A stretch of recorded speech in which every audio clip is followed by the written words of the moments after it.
Now, what is this ashrama dharma? Let us understand it with a few examples and definitions, and then look at some of the ashramas, not all the 4 ashramas. We'll see 1 or 2 very important where there are confusions for us. Now, I am reminded of this Raghuvamsha, Kalidasa's Raghuvamsha, first canto. There are some beautiful shlokas. It says, Kwa Surya Prabho, Vamsha hai, Kwa Chalpa Vishaya Matihi. Like that he starts. Titishu Dustaram Mohad Udupena Svisagaram. Then, after those 3-4 shlokas, there are these shlokas from, 5th shloka to, 10th shloka, Raghunam 9th shloka, Raghunam Anvayam Bakshe. There is a nice set of the attribution of who are these Raghuvamsha people, right? Ajanma, Pala Suddhanam, Satyaya Mitabashinam. There are so many things like that. Prajaye Grahamedinam. They take Grihasashrama for getting children. But then look at this particular shloka. Saishave Abhyasta Vidyanam Yavane Vishayaishinam Vardake Munivrittinam Yogena Ante Tanutyajam. Yogenante Tanutyajam. In one shloka, Kalidasa has brought what are the 4 goals of one's life. Saishave Abhyasta Vidyanam. When we are youth, we should acquire a lot of knowledge. Knowledge is power. Knowledge is the investment for life. So, Saishave Abhyasta Vidyanam. Yavane Vishayeshinam. Then when you are a full-grown youth, your knowledge acquiring is done. Then you get into family life, enjoy life, materially become richer, all that you do. Yavane Vishayeshinam. Consume the world in all its best ways possible. But you don't keep on doing that. Vardake Munivrittinam. As you get older, you should become like a Muni. Vardake Munivrittinam. Yogena Ante Tanutyajam. You drop your body finally by the power of yoga, by sheer power of yoga. In fact, you should read the first 10 shlokas in chapter 8 of Bhagavad Gita. I will not even say first 10, shloka 4 to 9. You should read. I call it as the art of dying. The final moments of our life, how should it be? You should read that. It says, Omiti Vyakaran, in between the Brumadhye, right? All those are there. So that is how we must have the last sleep. That's what Kalidasa says. He talks about the 4 ashramas here actually. The Brahmacharya, and then the Grihastha-ashrama, Vanaprastha, and the Sannyasa. Those are beautifully told in this 8th shloka. So what is an ashrama? Ashrama, by its very definition, is Shastrokta Dharma Vishesha. So it is all mentioned in our dharma. That's why I call it as ashrama dharma. It is all part of our Sanatana dharma, for all that reasons I told you. Ashramyanti swam tapascharanti atra.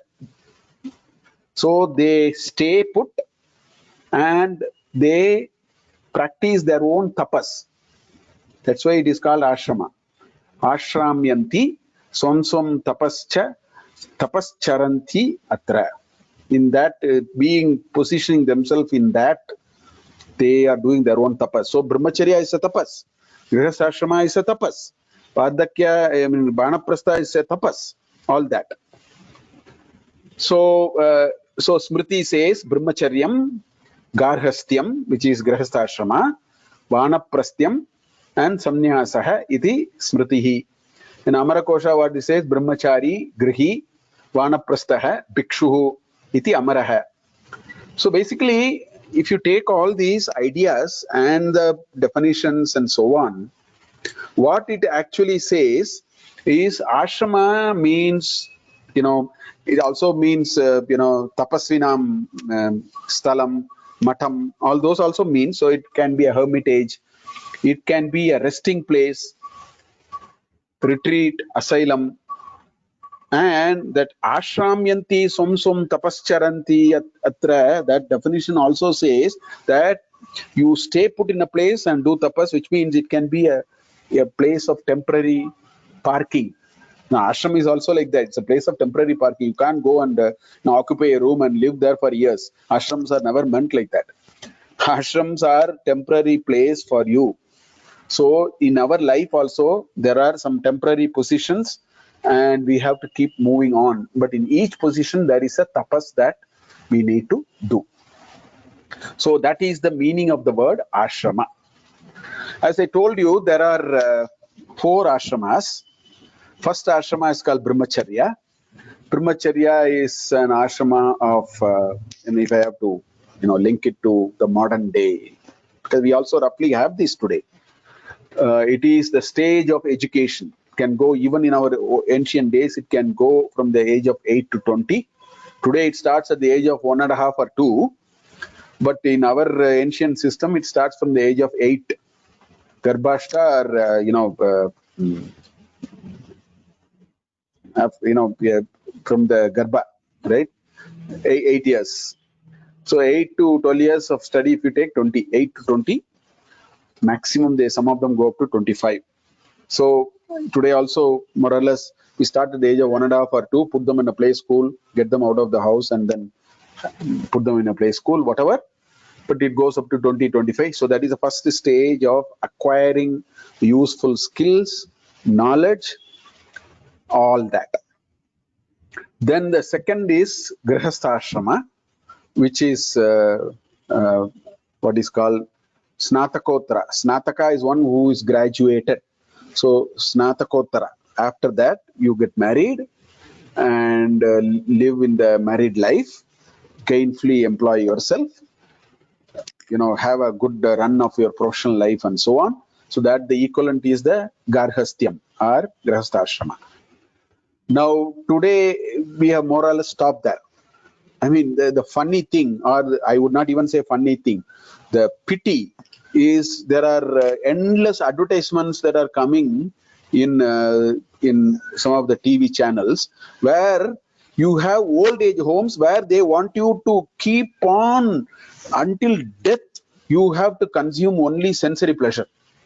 That is what they are all advertising. You have gym, you have this, you have variety of food. That is not what life. We will see. In Purushartha, we'll talk about it. Dharmopi eko adhiko viseshaha. Dharmo vihinaha pashubhishamanaha. We will see it at that time. But today, we have stopped with 2 ashramas in modern living because the Western world does not know the other 2, because this kind of evolution are all not part of Western paradigms. In one life, what is evolution? We enjoy and then be comfortable and go. That's it. So, Vanaprastha Ashrama is a stage where we are supposed to do something so that this karma part is sufficiently cleaned up. And then sannyasa, which is drop. Yogena ante tanutyajam, like that. So this is the 4 ashramas. As I told you, we have some clarity about the first 2 ashramas. The next 2 ashramas are read somewhere. So it is a very, funny idea for us. But at least sannyasa ashrama we seem to know, because we see a lot of sannyasis, so we seem to have an understanding. Vanaprastha ashrama nobody knows. And Grihastha ashrama we got it completely wrong. So I am going to leave the Brahmachari and the Sannyasa ashrama and going to talk in some detail about Grihastha ashrama and Vanaprastha ashrama, because there is a lot of confusion. Either we don't know or we have got it totally wrong. The original ideas as propounded in Sanatana Dharma speaks of it in a different way. So I want to touch upon those things.